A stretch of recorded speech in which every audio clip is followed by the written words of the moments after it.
You know what I think is funny? Even though Eric Adams literally ran on the Stop Anti-Semitism ticket briefly against Mamdani because he was told to by Trump's DOJ, no one has ever pointed out that Turkey, the country that Eric Adams has corrupt financial ties to, is maybe one of the most anti-Israel countries on earth. Both like political, like in the political and just regular civilian space in Turkey, like every single one of them is red. Like tie them to a missile and fire them at Tel Aviv material. Like they hate Israel. So I'm just surprised nobody's brought that up, you know? Like, do you condemn Turkey's position under, like, this thing Erdogan said, and just cut to one of many statements Erdogan implying that he's ready to invade Israel at a moment's notice? How come? They're right next to each other. They have to deal with them. Do you have any idea how many Israeli tourists Istanbul has to deal with? Same place all across the Mediterranean, man. People in Greece hate them. People in Italy hate them. Anyone who has to deal with Israeli tourists hates them. Can you imagine if it was like 1942, but all of the West was neutral somehow, and German tourists kept visiting like London and like boasting about what they were doing in Poland, you know? Going up to like um I don't know, cafe staff and accusing them of being Aryan phobic because they haven't been served 30 seconds after sitting down. Israeli tourists have been going more to Asia than Europe lately. Yeah, I'm sure sex tourism. Also, like fewer people hate them there. But oh, they'll get there. Sure they'll Well, sure, my love. They're still in NATO. I mean, obviously it's still meant to play up the it's like Italy, right? I mean, Indians are glazing the fuck out of Israel. Yeah, but Israelis don't want to go to India because they're racist. Also, in fairness, India is India. They've got some growing pains to sort out, you know.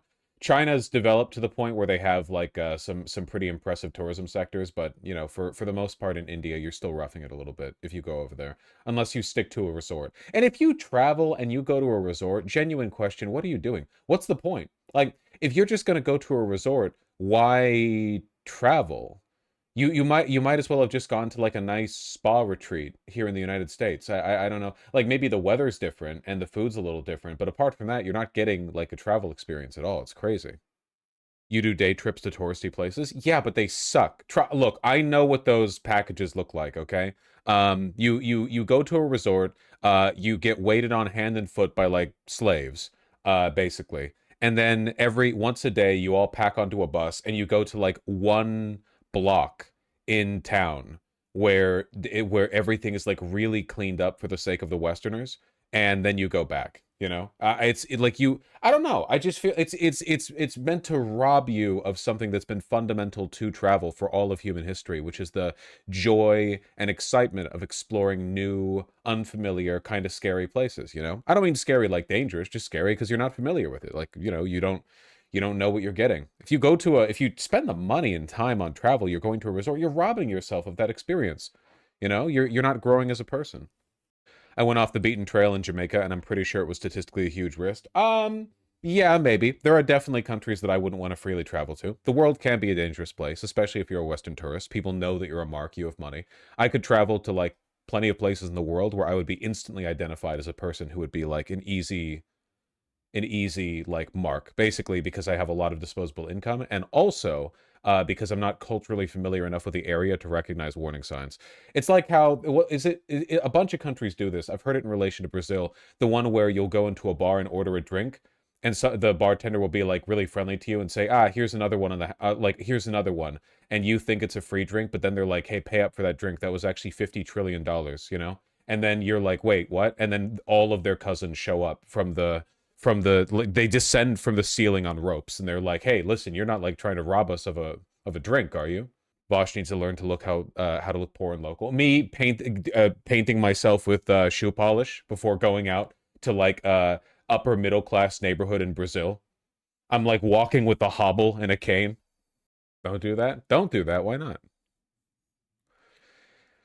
Second blackface joke this week. It's on my mind because of all of the right-wing e-girl rage baiters who did like lazy blackface for Halloween. Also, in fairness, can we be real? Blackface is extremely funny at the expense of the people doing blackface. You look ridiculous. Like I like maybe this shit was hysterical back in like 1909 or something, but Like now it just makes the person doing it. Like have you ever seen a white person in blackface and your thought immediately was, "Oh, that's really unkind to black people?" I have never thought that because it just looks like self-parody to me. It's such a disjointed it's like has nothing to do with it's just you looking like a jackass, you know? They don't do it right. It's true that they don't put much effort into it. If they actually put work into like the blackface, maybe it would come across more offensive. I don't know. Yeah, yeah, yeah. It would be like seeing a clown and being like it's offensive to redheads. Exactly. It's like no, the thing is so disjointed that I don't feel like any real Vaush, that happened to me in Istanbul. They had call girls to drink with me and everything. The guy wanted 300 in cash while I was drunk. I showed him the exchange rate and negotiated it down to 200. Bro, follow me to the ATM. Honestly, that's not too bad. It looks like you got off lucky. They had call girls drinking with you and you still managed to get out of it for 200. Look, it's still theft. Um, but that's not bad, you know. I've personally known people who've gotten fleeced for thousands, in much the same way. I guess it really depends on how much they want like the police to come after them afterwards. I was in Sri Lanka, had something like that happen. A bunch of guys tried to strong arm me into buying something, but also I'm like 6'1" and they weren't. How tall are the people in Sri Lanka? Were they just like, what are you like me, a poor Sri Lankan merchant looking for a quick day's work? When a 6'1" Aryan Giga Chad walks in and casually shoulders past all the fine, delicate masonry, all the pottery that I have up on shelves. Oh, sorry about that. Don't worry, I'll be leaving soon. You have to pay for that, sir. What was that? You have to pay for the pottery you broke. Nah, I don't think so. Anyway, goodbye. Walks out, knocks the door frame out, off a little bit, dislodges it with your shoulder as you. I don't know. Many such cases. Smiling friends bit. Uh, what do you think goes on in rural Ethiopia? Probably people with like stronger family ties, more like uh lively social lives than here, I imagine. That'd be my guess. Never drink in Istanbul, it's haram, so they won't feel bad robbing you by charging you double. Hold on, there are no real Muslims in Istanbul. I know enough travelers to know this for a fact, okay?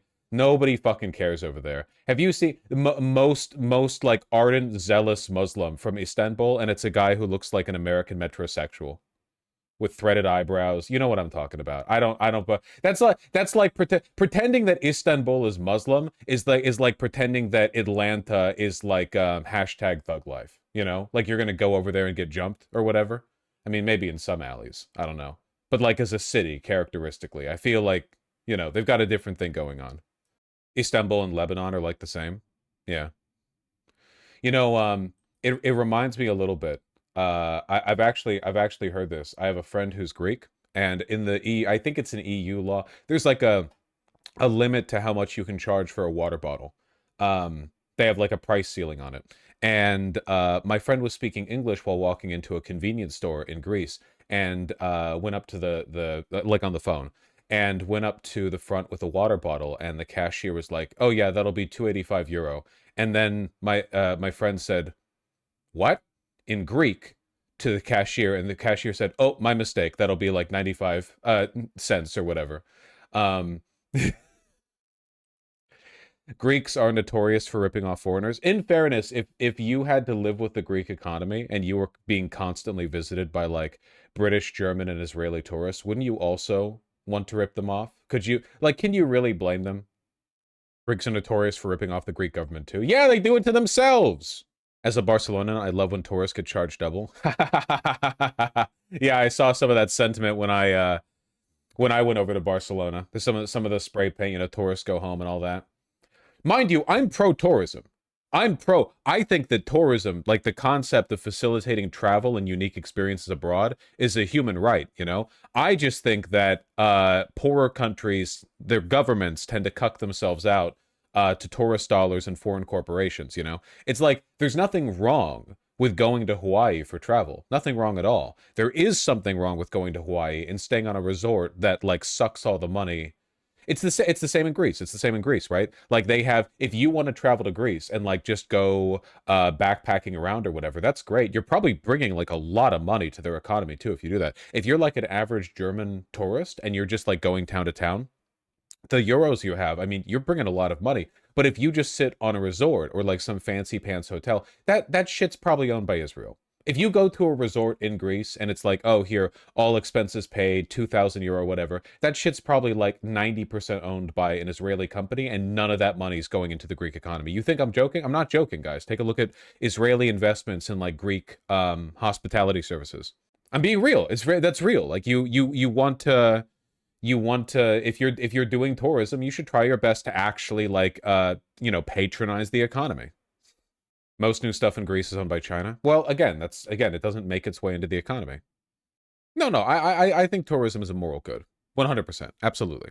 Vacation in Africa. Africa's a whole fucking continent, dog. What are you talking about? There's a lot of Africa.